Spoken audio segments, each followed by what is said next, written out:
Welcome to another episode of An Intimate Conversation with Women of Color. Today's guest is Karen Williams. Karen, welcome to the show. Thanks for having me. You're welcome. Karen is a BCPCLC,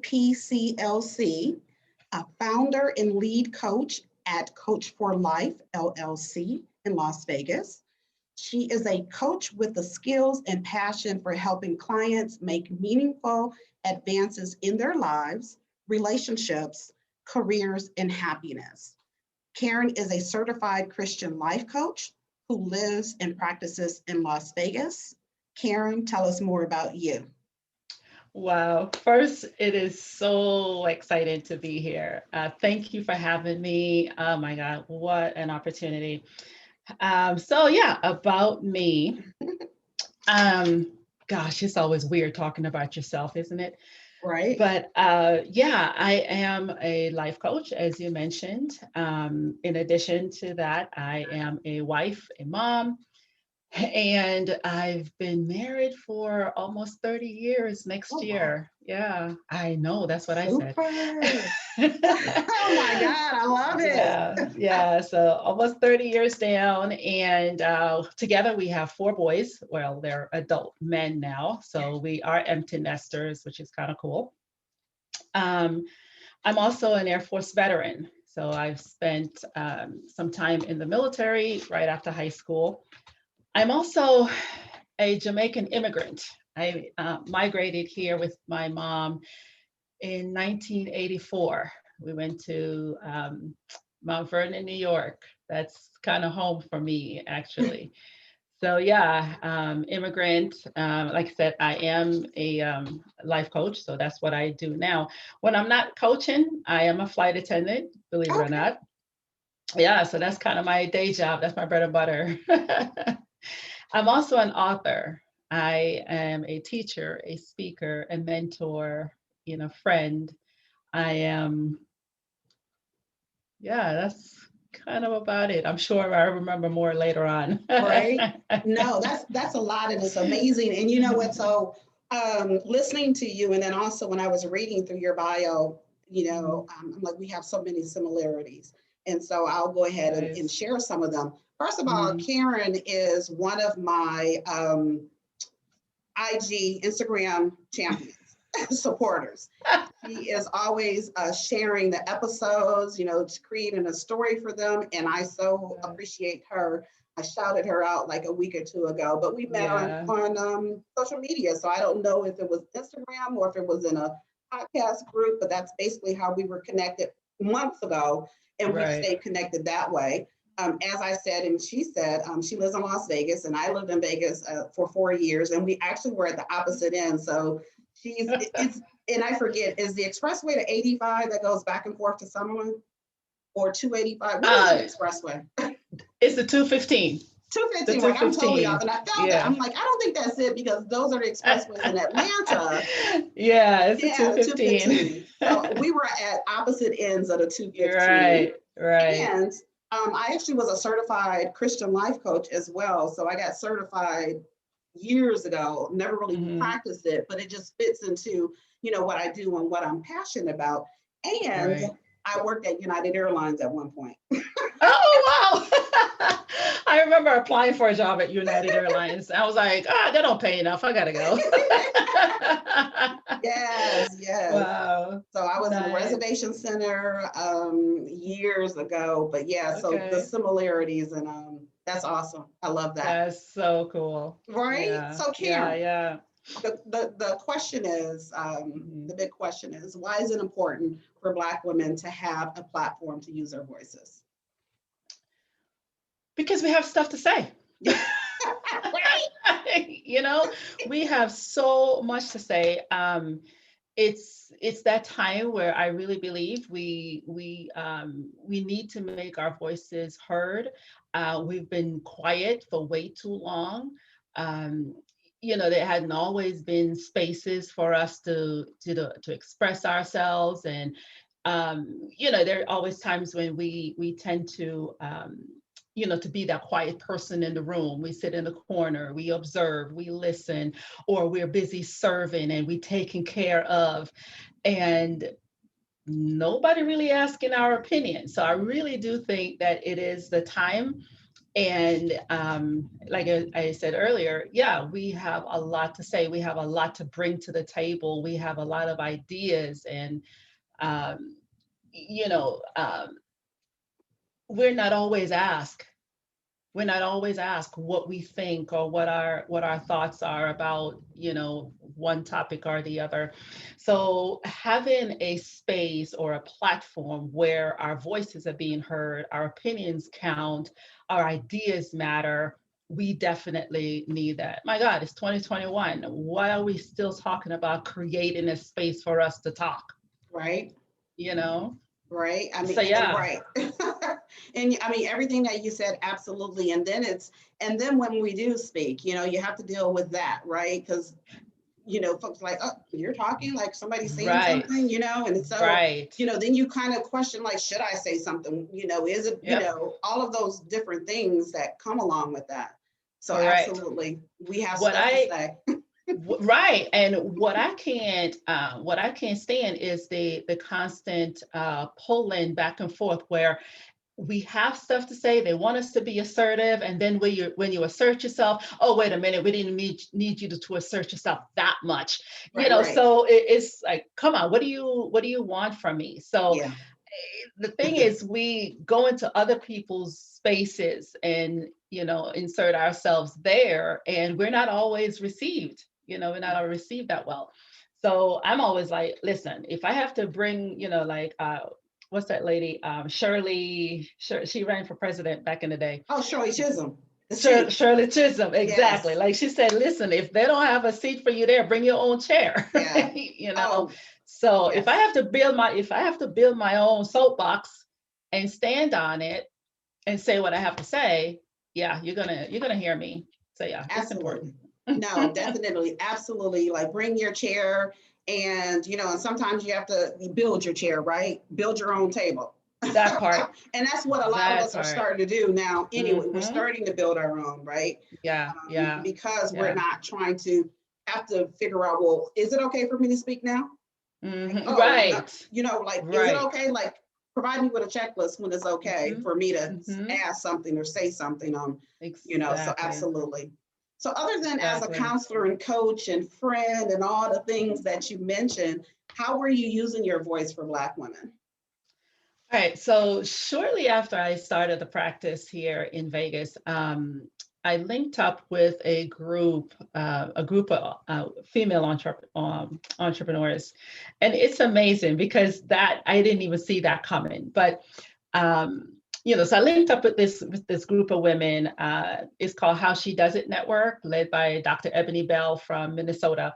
But anyway, we got together, and some of the ladies we were just talking about, how can we collaborate? So, Dr. Ebony, she's throw it out there like, why don't you guys, just come together and figure out something to do together? We're like, okay. So we sat down one day and just kind of brainstormed, and we came up with the Hotspot Talk Show. It's a talk show that we actually do on Facebook Live. And the four of us are actually life coaches. We have different niches, but we are all life coaches. And, it didn't even start out being a platform or a voice or a space for Black women. It just worked out that way because of the subject matter. So we wanted to create a space for wives to have somewhere where they can just talk about all the challenges of being married, being young. And, most of us, we don't have premarital coaching or, any type of premarital education prior to getting married. We just like, okay, he's cute, she's cute, let's get married. So, so we hardly have that space. So we said, let's create this space for them. And the more episode we had, we realized that our audience that we were reaching were actually women of color. It was amazing. So yeah, so we actually, tonight is our season finale, our second season finale. Yeah. So yeah, we create a space for them, and we used to do it on Zoom because of the topics that the women would share, but everybody wanted it to be Facebook Live so that they could have access to it and, go back for the replay and that Yeah. type of stuff. So yeah, that's one avenue. Just even, mentoring, I've started mentoring this one young lady, and, it's, of course, when your mentee kind of know the direction they want to go, it's really easy to mentor. At that Right. point, she really does make it easy for me. But yeah, I am also available for that type of, that type of space, and, and fulfilling those areas as well. Yeah. So basically what you talked about as far as with the women through how she does it is you found your tribe, right? So, There you and that was go. what came to mind, right? That's what came to mind when you mentioned it. I'm like, Exactly. okay, so that's part of her tribe. Uh-huh. And I've talked a lot about this on various conversations, intimate Right. conversations, and we talk about that, Mhm. your tribe, your squad, those women or people who have your back, who can tell you like it is and help you out and just be there, to support you through whatever it is that you need to be supported through. That is so Exactly. important, right? Exactly. And I'm realizing how it's so important, right? And I'm really, tuned into that. I have been for like the last year or so. So the sessions that you have is for women. Like, what are maybe 3 top things that have come out of that? Like, what have been like 3 eye openers? Wow. The main one, I didn't realize how for one, how much an issue communication was, yeah, I know. And that part. And then what also, I think it was last season, what came out of it that still had me kind of like, wow, was there was a young lady that was engaged and madly in love with this young man that was incarcerated. And I was like, we just created a space for her to just talk it through. It's not a space where we give a lot of advice or any kind of coaching. It's just a space available. And so it left me a little like, wow, this is really, it kind of reiterated that the space is really needed, because for one, she has, great career going. She has, her life together. And then she's about to introduce this person. And, there's so much to be said about that in and of itself. And then she talked about the criticism that she faced, from friends and family and that type of thing. And so that left me a little like, oh, wow, okay. I don't know what I would do with that personally. Yeah.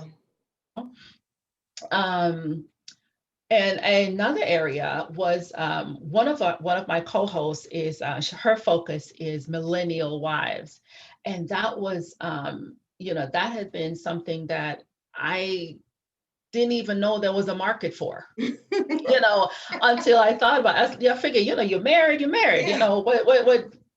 what difference does it make what Right, area you got right. married in?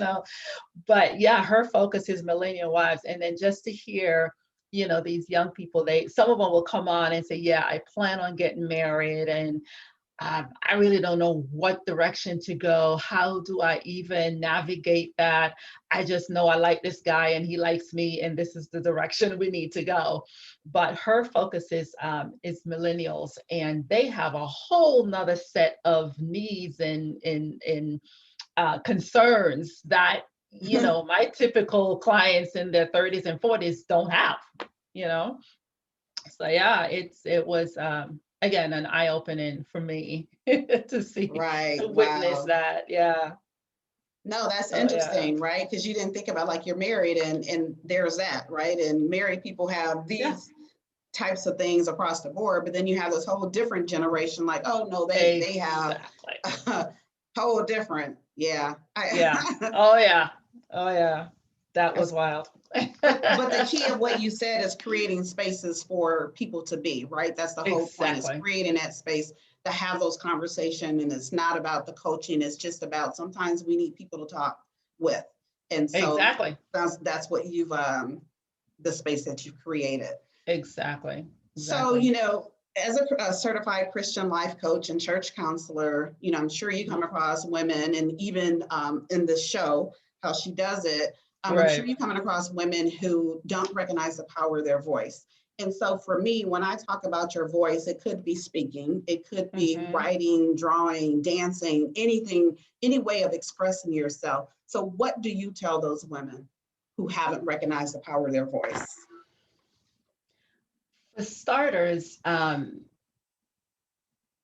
don't give a whole lot of credence to that voice in your head. Sometimes it's not always right, especially when it's coming from a place of fear. Um, Bluntly, write that book, send in that resume, make that phone call, reply to that email. Don't hide your shine.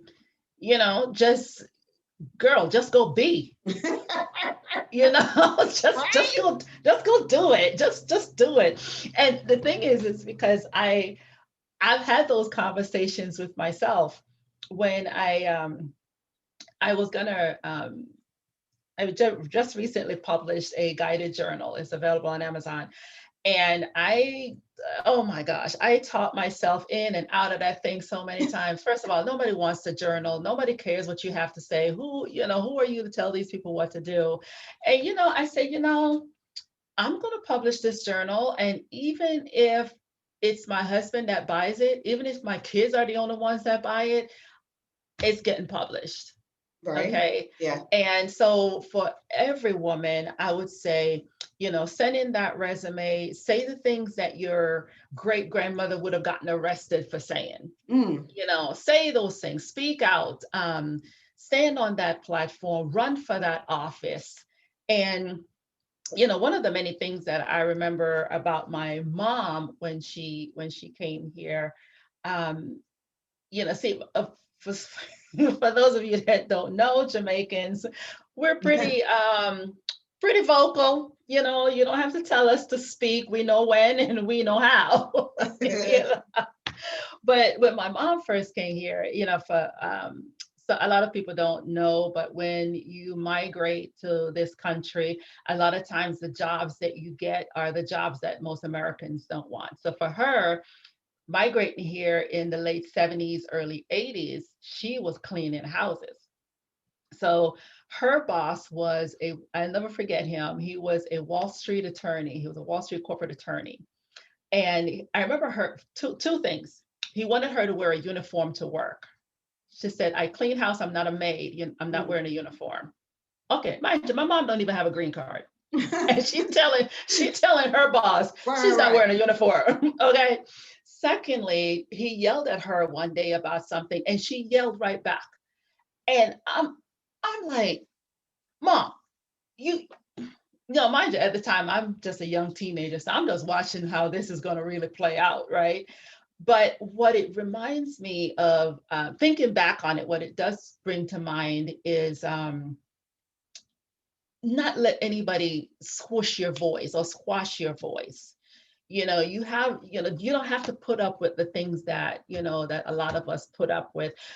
Even the things that your grandmother or great grandmother put up with, they paved the way so we didn't have to. My mother cleaned a house so I didn't have to. So when you are thinking about that thing that you need to do, remember who paved the way for you to get you to this space. Right. And the more I think about your podcast, happy anniversary, by the way, or podiversary. Podiversary, yes, yes. Yes, I remember that. So, somebody paved the way for you to be in this space. I mean, when you think about it, 2 years ago, what's a podcast? Who heard of a podcast? And so here you are in this space, you stepped out there and you're doing it. And so I'll say the same thing to every young Black person, young Black woman, woman of color, of, any nation, any race. Yeah, girl, do it. Girl, do it. I like it. Do it. Yeah. Girl, do it. Yeah. Yeah. So I'm up here like jotting down, like, okay, coming up, like, what is the title going to be? Like, oh, girl, do it. Say those things, girl. Just be, just go be. Like, I'm loving all of this, using your voice and just going ahead, because yes, think about the people who came before and the things that they sacrificed and went through so that we could speak, right? And speaking, using our voice doesn't have to be a grand thing. It's a small thing. You gave some small examples, you gave some big examples, but just go ahead and do that thing that you want to do. So yes to all of that. Yes. And so the next thing is, so obviously you've just done it, right? You've took some steps and did things that you wanted to do, but perhaps there might have been some things that you wanted to do that you quite haven't done yet. And so, thinking about dreams deferred, are there any dreams that you've deferred? And if so, what have you done about them, or how's that going? When I hear you ask that question, on previous episodes, I always think it through. And there's a scripture in Proverbs, I can't remember the name of it now, but it says, hope deferred makes the heart sick. And, I always think about what is it that I've not done that have made my heart sick, or have made me feel like I can't take the next step, or I can't do something. And what always comes back to mind is going to college. When I graduated high school, like I mentioned earlier, I was in the military. So I joined the military right after high school. And it was mostly out of fear that my mom couldn't afford to send me to college. Okay. So I joined the Air Force, and it was a great Air Force career. I enjoyed it, loved traveling the world, all of that, met my husband, all of that good stuff.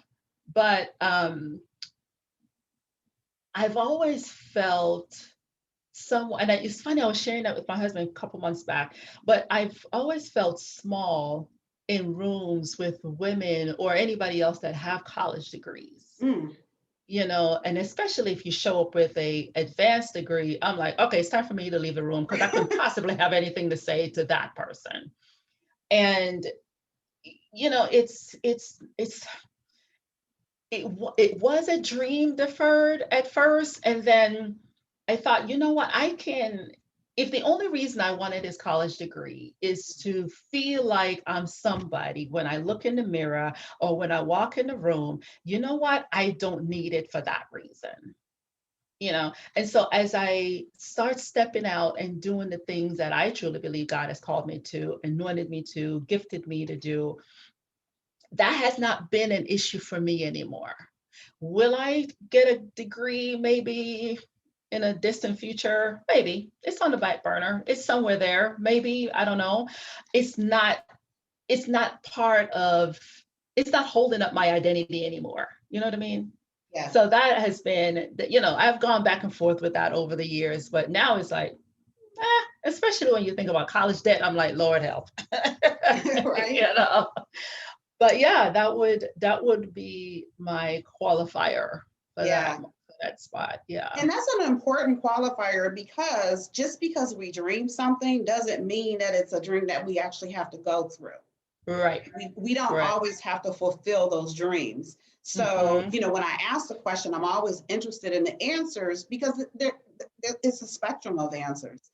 Like yours is, you did have a dream, you realize why you had that dream, you were tying it to an identity, and then you recognize that you no longer have a need for that. So getting that degree for that reason is no longer necessary for you. And Correct. If you get it, you'll get it for some other reason, but it's not something that you need to have, right? Exactly. So So true. Yeah, thank you so much for sharing that. Absolutely. Oh, yeah. Another thing we have in common is I have a son. You have 3 grown men, so I have 1 son. So actually, I have 4. It's 4 of them. 4. So I knew it was something else, but so my 19-year-old. So yeah, it's funny. So We're gonna have to meet at some point. At some point, yes, yeah. My baby son is actually 27. That's the Okay. crazy thing. It's like, oh my gosh, some people are like, oh, I can't believe you have a 27-year-old. I'm like, Yeah, yeah, and I'm looking at you like, okay, go on, girl, right? And then, 4 grown men, you and your husband have raised them, and you definitely, yeah, look like you could be amongst them, I'm sure. And you're healthy and whatnot, which, we'll kind of yeah. jump into that as well, some of your health routines and things that you're doing during this time. But so what else is going on with you? What else would you like to share? And I want to also just pause for a moment to say, so we're on an intimate conversation with women of color, which is a podcast. And for those that are on YouTube, it's also on YouTube. So, continue to listen, watch, share, subscribe, do all those things. Yes. And if you're a woman of color, you would like to be a guest, reach out to me. Love to have different women come in different perspectives and just be able to touch the different ranges. So absolutely. Yeah. So Karen, what's hot for you right now? Okay, so other than that journal or the guide. Yeah, so I'm really excited about that journal, believe it or not, because it's crazy because I remember the night that it went live. I got an email from Amazon like, yeah, your material is live, and I logged on, and there was an actual, a book with my name on it. It's crazy, and what got me in that moment, because my mom has since passed. My mom passed back in 2010. Yeah. And crazy, my dad passed 11 months later. And the first thing that came to my mind was, I got excited, and then I thought, I wish my mom was here. I wish she could have seen this. I wish she could, actually, have material in her hand that came from my heart, my thoughts, what I mean? And so, of course, I like, okay, let me hurry up and brush that off before I start crying, because I still miss her. I still, for sure. It still feels so fresh. But yeah, so that's available. And then I'm actually in the process of working on some workbooks for premarital couples and my married couples, because one of the things, Denise, listen, like I said earlier, we want to get married, and we're not thinking about the how. We're thinking about the wedding. We're thinking about the ring. We're talking about the venue, who's going to be there, where they're going to sit. And we're not thinking about, well, does he have any student loan debt that's going to affect my taxes? Does he have any judgments on him that's going to affect my credit? Are we going to be able to afford a home? Which city are we going to live in? Where, how many kids are we going to have? All of those things. And we think that getting married is going to work all that out, So I'm putting together a series of workbooks for that purpose to, help my clients just kind of guide their way through it. And my church, my local church here, Canyon Ridge Christian Church, they have, we were actually having the conversation, and they're like, maybe we can use your workbook for our program. So that's an exciting piece that's coming up here in the next few months. It's a little tougher to when you get an idea to say, yeah, I want to write this, and then to sit down and actually draft it, and it's like, oh my God, Lord, this is a lot. I need some wisdom. I need to read some more books. But I love writing. That's always been not just it's not really a hobby, but I always love journaling. So that just kind of always play into, my other writings as well. Yeah, well, that's good. So I'm glad to know that when I get to the point of marriage, I have somebody to come to talk to and learn from. But I need to get to the point of he needs to find me. So continue to make myself available for him to find me and the things that I need to do. Absolutely. That's where I'm at. Okay, listen, gentlemen. Right. Awesome. That's awesome. So May is Asian Pacific Islander Heritage Month. It's also Mental Health Awareness Month. And, we're still dealing with a lot as Black women, right? You have COVID, you have, the racism that never stops, right? It's just different pop-ups that just keep happening. And as you talked about earlier, they want our voice, but then they want to try to measure it. Like, okay, let's put you in a box. Like, I don't want all of that, right? Right. So, like, my goodness. So having to deal with all of that. And again, I know that you work out. I saw something today on IG. You had your guns going. I'm like, oh, so I think you have it posted on your website with that self-care, which you promote as being essential for our overall health and well-being is key. So other than quiet and meditation time with God to gain clarity, how are you taking care of yourself? As you know, you used to live out here, so Vegas have a lot of hiking trails, lots. I mean, you can go to Mount Charleston, or you can head out to Red Rock, and you can go as far as Lake Powell and all of those areas near Utah, Zion, all of those different places. So I love being outside. I love the outdoors.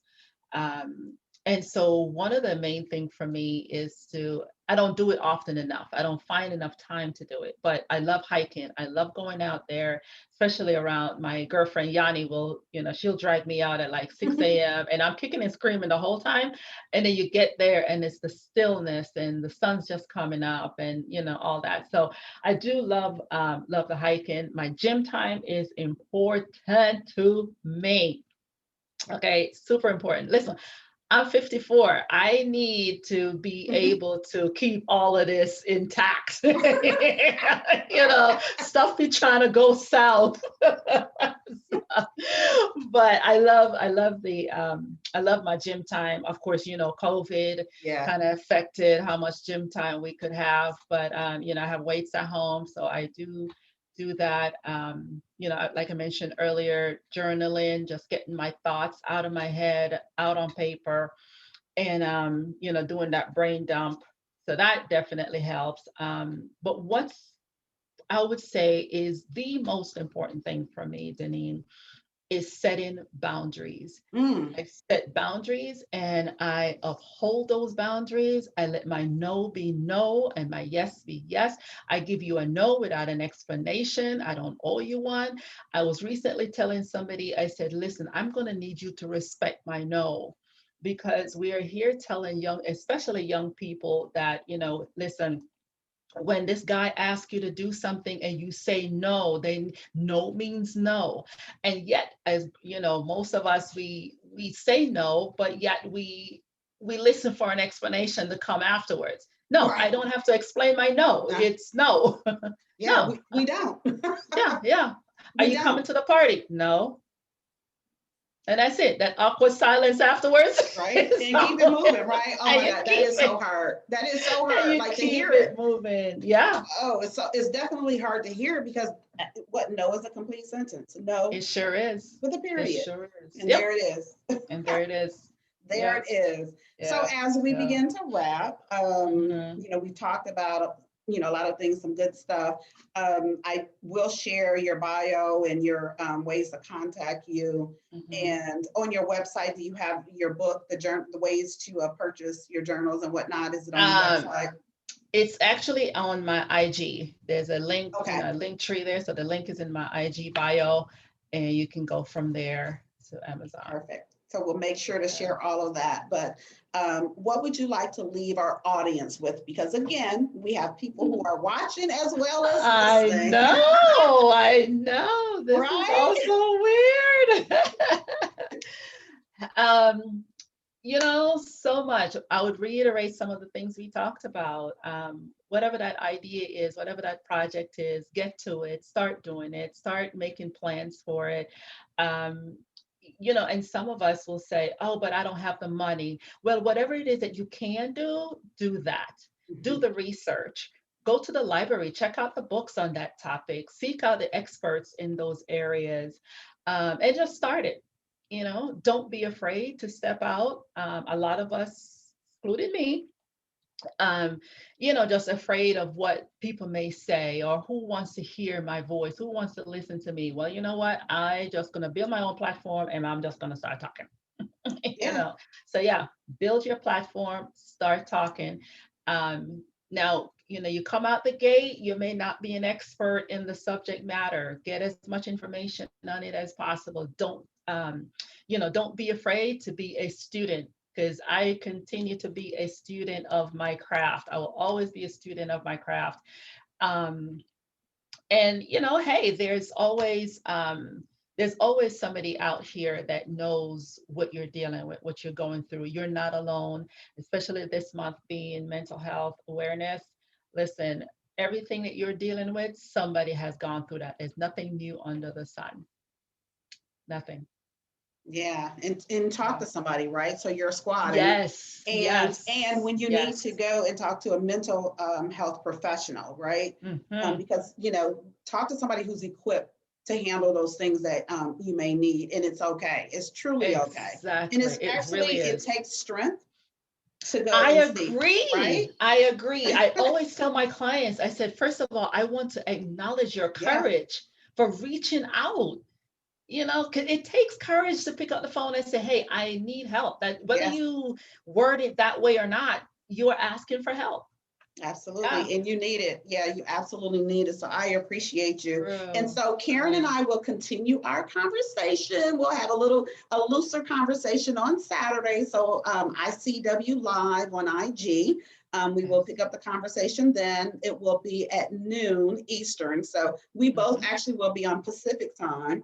Again, she's in Las Oh, Vegas. And yeah. yeah, I'll be in LA on Saturday. So I will be coming from the West Coast, might be on the Yes. beach somewhere, talking to Karen, but we'll continue that conversation. But again, so Karen, I Yeah. so appreciate you lending your voice to an intimate conversation with women of color. I Mm. appreciate everything that you're doing. Continue doing what you're doing. Girl, continue just doing it. Yes. Do those things, say those things, and keep it Yes. going. And when you do, it lets us know that it's okay for us to do the same. So again, Exactly. Karen Williams, thank you Exactly. so much. Thank you so much for having me, Deneen. My pleasure, and enjoy the rest of your day. You as well. Thank you.